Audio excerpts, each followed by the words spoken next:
Si Jesus, human siya nabanhaw, mi puyo pa siya dinhis kalibutan og mga 40 ka adlaw. Una pa siya ni balik ngadto sa langit. Og niining iyang pagpuyo sa kalibutan, iyang gipakita nga kini di ay kamatuoran sa pagkabanhaw, lawas gyud og espiritu. Dili lang kalag, kung dili lawas og kalag. So kanang imong lawas ron, kining akong lawas, bisag madunot ni ngadto sa menteryo, mubalik gini siyag tapot ngadto sa espiritu, ngadto sa kalag. Muna kining atong lawas, kinahanglan gyud unta nga muhaom sa qualifications aron makasud og langit. Kay kung ang atong lawas dili gani muhaom sa pagsud sa langit, ang ato sang kalag di sad kabalik sa langit. Mo ginitiman samtang naa patay lawas, unya ang atong lawas dili muhaom sa pagsud sa langit, ang ato sang kalag di gyud kasud og langit. Kay di man ni sila magbuwag. Di ni magbuwag ang lawas ug ang kalag. Asa gani ang lawas, adto sad ang kalag. Na karon, musta mang inyong mga lawas karon? Nihaom, makapasar ka naglangit. Kana bang inyong mga lawas ba kastaning ako? Nya dili ra ba naong mo'y hukman sa Ginoo? Di man ning atong naong. Ang iyang hukman kung giunsa nato paggamit ang atong lawas. Ang binuhatan sa lawas. Muna sa unang pagbasa, wa magsigig pangitag kwarta si Pedro o si Juan. Wa sad sila mangita og kanang dungog. Wa sila mangita na. Gasigi sila paningkamot nga ilang masangyaw ang ngalan sa nabanhaw nga manunobos nga mao si Jesus. Kay kun kwarta pa, awa na, magpabayad na to sila atong ilang gahom katong makapalakaw og bakol. Magpabayad na to. Pabayad man gani nang magpabugno sa piso og sa bitin. Magpabayad man gani na kanang magpadpad-padpad anang card. Di ba? Madato man gani nang tig hula-hula o kanang bisan gani kanang tighilot-hilot. Kay mangayo lagi kwarta, bisag donasyon. Labaw na ning nagbisa. Labaw na ni. Kusog kini mo dupa-dupa niya, kada dupa ani hakop mo gina. Ana, kulikta mo yun. Pero og naa may kwartang moabot, dili na maoy tumong. Dili na maoy halaran sa mga buhat sa mga apostoles. Unsa may ila? Ang pagsangyaw gyud sa ngalan ni Jesus og ang iyang pagtulunan, labaw sa tanan ang pagsangyaw nga siya nabanhaw. Kana gyud. Muna ningon sila kining pagpalakaw na mo aning bakol nagtuom og sa amo ning pagkabuutan, sa among pagkarelihiyoso, dili oy. Ang tanawa ha? Ilag yung gidinay ang ilang kaugalingon. Nahitabo kini tungod sa ngalan ni Jesus nga ila dayong gi-explain. Kadtong Jesus nga inyong gilansang sa cross, kadtong inyong gipatay, mao to siya gibanhaw sa Ginoo og sa iyang ngalan ang tanang butang nga maayo mahitabo. Mo na siya nindot kayo. Mo na usbo na kog pangutana, musta maron inyong lawas? Pasar?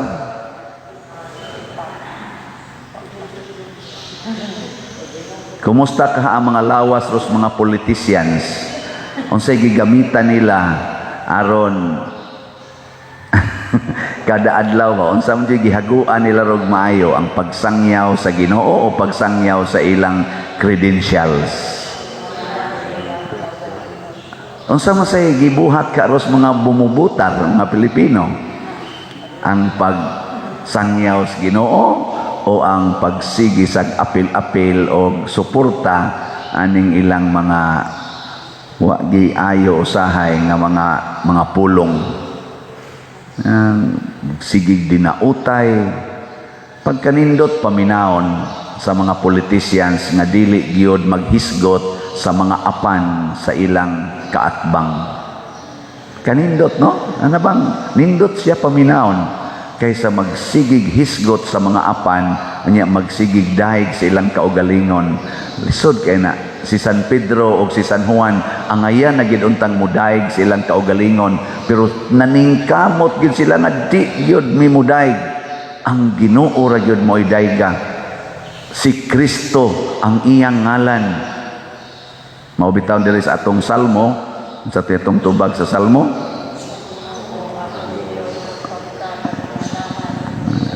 ayuha ginaninyo memorize naaman dahil diha. O Ginoo akong Dios, pagkakatingalahan sa imong ngalan diha sa tibuok kalibutan. Dili nato tawgon nga ang nagbuhat aning mga maayong butang sa kalibutan ang ngalan sa usa ka kandidato.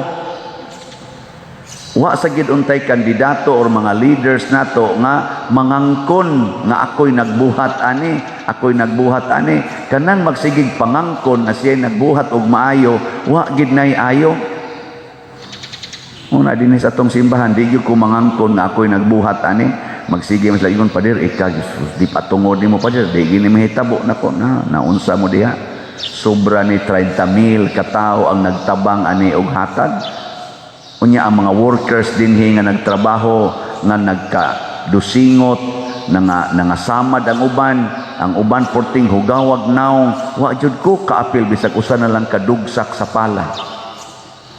Muangkon tingali ko nga kabahin ko aning paghimo ani, pero dili ako'y gahimo.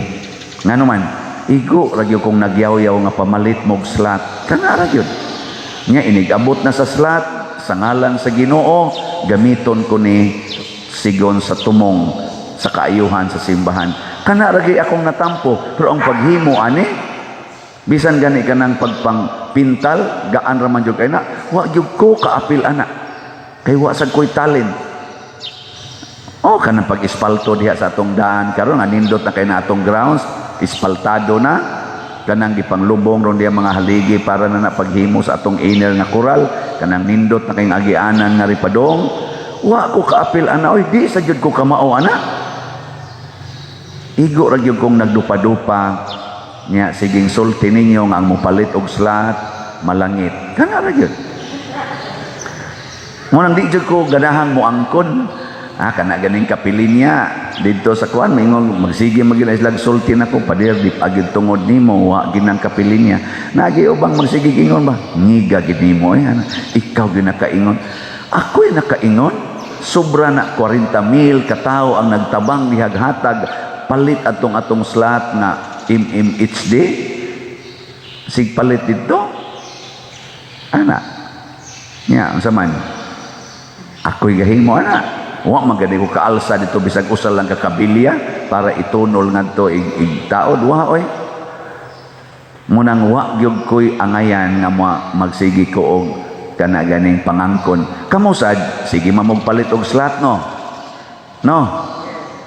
muduko ra ba dayon ay hibaw lagi ko nga naipipila nga wa gyud palit-palit bisag makadungog di gyud mo palit, pero kamo bang namalit ba?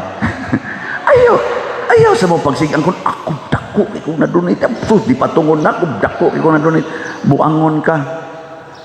Sagutay mahimo antong imong gidonate katong usa ka slot, katong napo ka slot, bisag katong 100 ka slot, bisag katong 1,000 ka slots.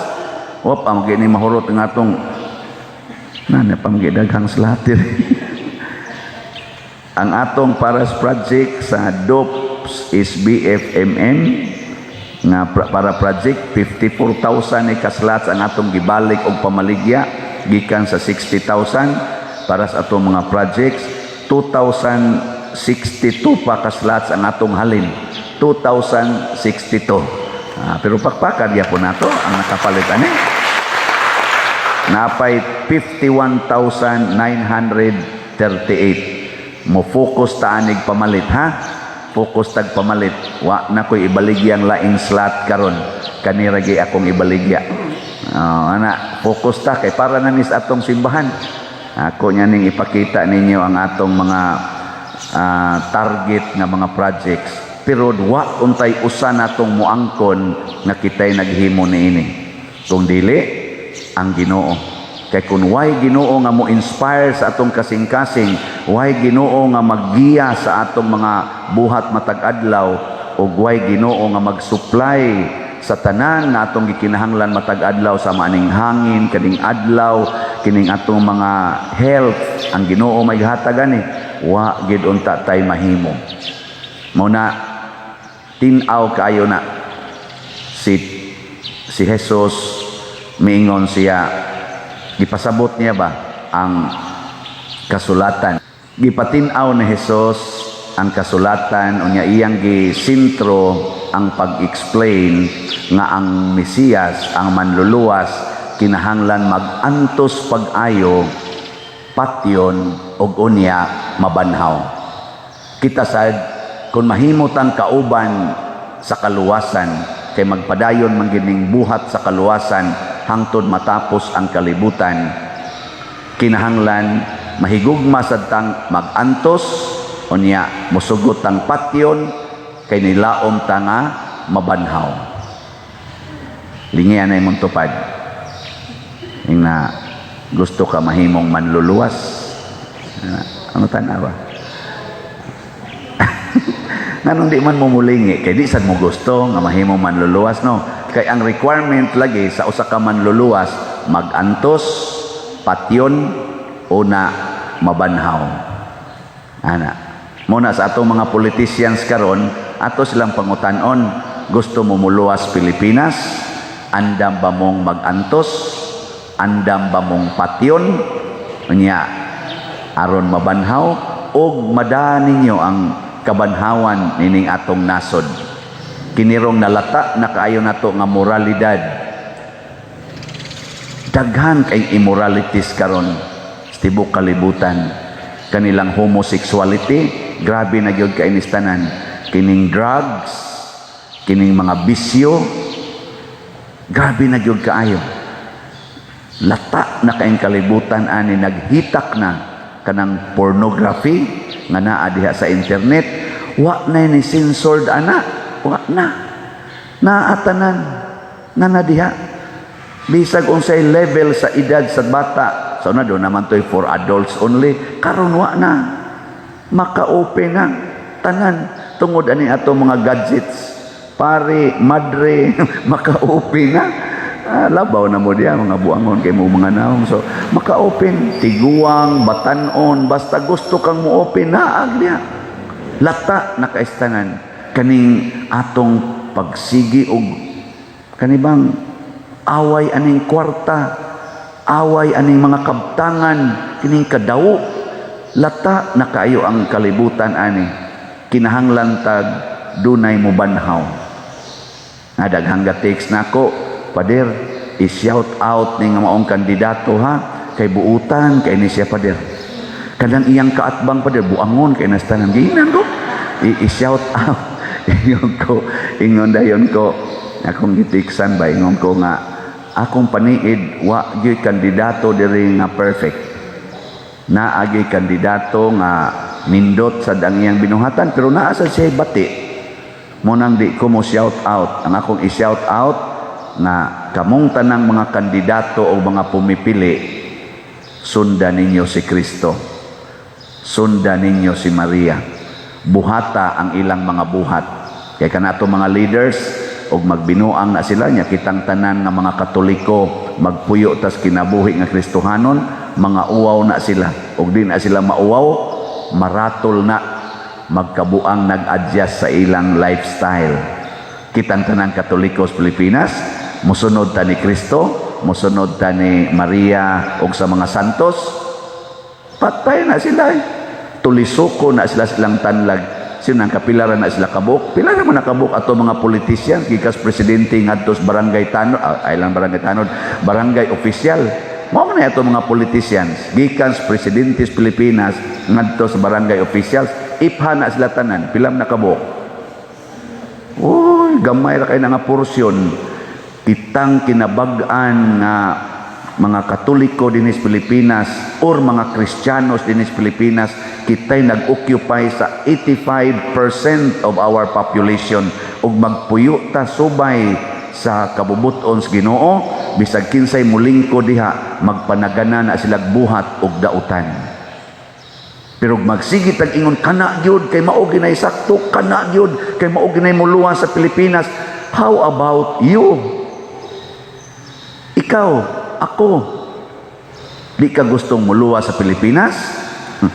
Di ka gustong magtinarong? Di ka gusto nga mahunong na ng korupsyon, kanang drugas? Di ka gusto nga mahimo na tang mahigugmaon, mahimo na tang mapasayloon? Di ka musangyaw sa mga maayong balita, magsalig ka ng atong mga leaders, patay ta. Kamo magsalig mo nako, di gid mo palit og slot, patay ni atong project. Magsalig ra mo nako, unsa may mabuhat nako dinhi. Di ba? Pero mamalit mo tanan og slot, hot doon taning 51 pila pa ning kuwang 51,938 hot doon tanig palit karong buwana, sunod buwan makaingon dito, hala, ninduta na gud ani. Ako'y nagbuhat, dili, kamoy na malit, ako lay ni facilitate. Pero magbinuang sad ko, kurakuton ko ni, bisag pila pa kabuk inyong paliton nga slot, di gid na mo barog ang building, mga tangtang na lang ng tarpulin, mga donut na lang ng mga tarpulin dihang atong gibutang-butang, wa gyud mahimong project kay kurakot mangko. So magtandim gining leader og ang members. Kamo pamalit og slot, ako palit sad ko, pero ako'y facilitate ana. Pakita na ko ninyo, hotdanig palit. Pakita na ko ninyo, why 6 months? Kita gyud mo dinhig pinakanindot nga structures. O di ba? Pero magsige ra sa mga bahala father, daghan bitaw na mo palit. Ana ra gyud atong kada bang permitan magsalig sa uban ba? Nya beneficiary ra gyud ta. Igor kita mo, la, nindot na kaibig lugar, anak. Nakapalit ka siya. Wow. Si father man, si father. Wow, oy, wa tayo mahimo na, oy. Muna kaning ato mga presidente, bisan paghainan na nila, pila na sila kabukaron. Oh, pulos bang nila nagsigigi sila, propose ba silang kaugalingon, ba nga kahimo lagi kuno sila nindot sa Pilipinas? Istoryahe. Ugwa gita nga mga sakop kitang mga Pilipinos, di ta mosunod ni Kristo, di ta mosunod ni Maria o sa mga santos, wa gi kabanhawan, wa gi kausaban, wa gi kalambuan ning nasura, mag-anam gid kaut-ut. Yan na magito gisulti ang atong mahal nga presidente, si Presidente Duterte, kadtong nahitabo ron nga mga landslide, kadtong gisanapan sa tubig, kadtong atong Yolanda, kadtong atong Odette. Sa iyang basa ba, bunga ni sa global warming, kaning climate change. Nya unsay hinungdan kay naguba ang atong ozone layer. Mo ni iyang analysis, kinsay nakaguba, matod pa niya nakakontribute sad ang Pilipinas kay kana man ang aso, kanang aso ba. Pero ang pinakadagko yung aso og pollution nga gibuga og maayo tuas mga dato kaayong mga nasod. Muna ingon siya, og ato ning sulbaron may ta paapilon ta na silang bayad sa mga damages dinhi. Kaya ang nahitabo karon ang dagkong nasod nga mga dato mo'y nagbuga og maayo og pollution nga nakaguba sa atong ozone layer nga ni resulta aning climate change.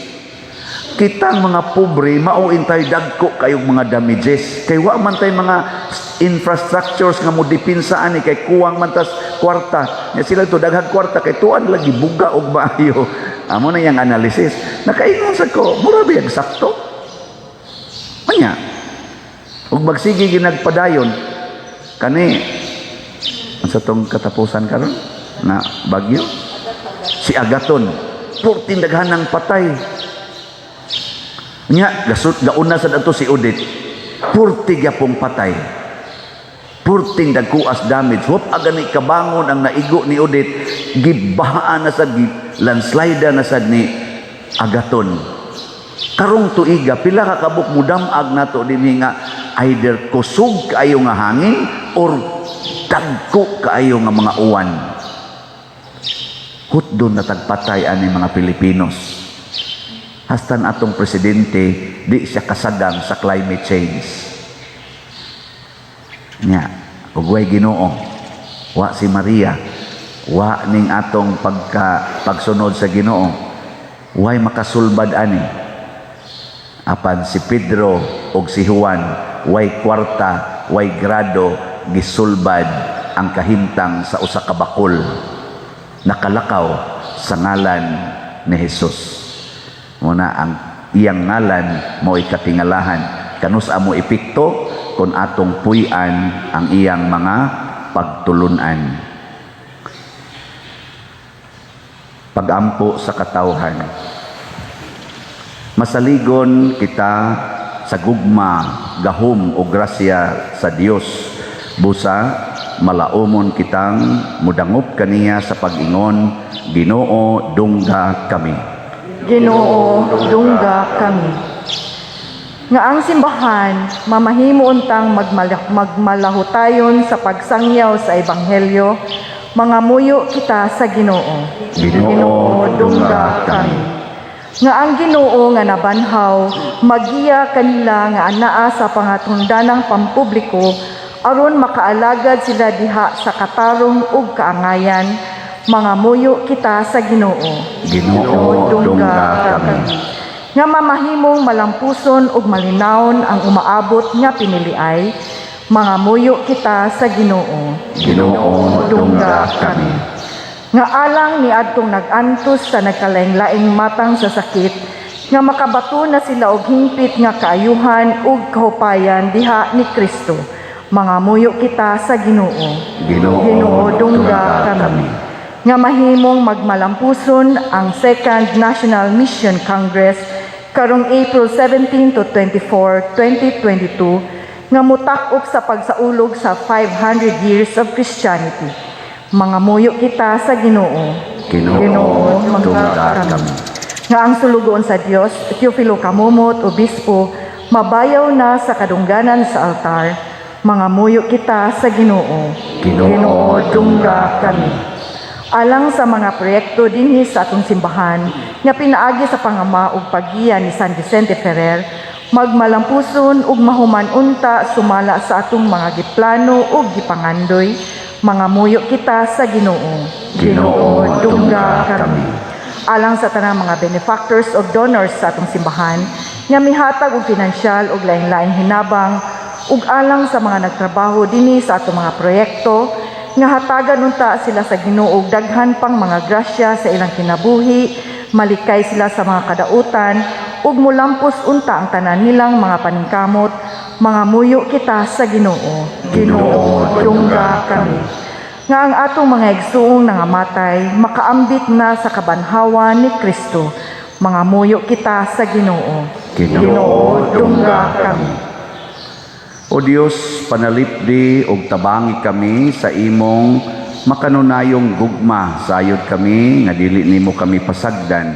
Amo kining gituboy diha sa gugmag pagtuo pinaagi ni Kristo nga among Ginoo. Amen.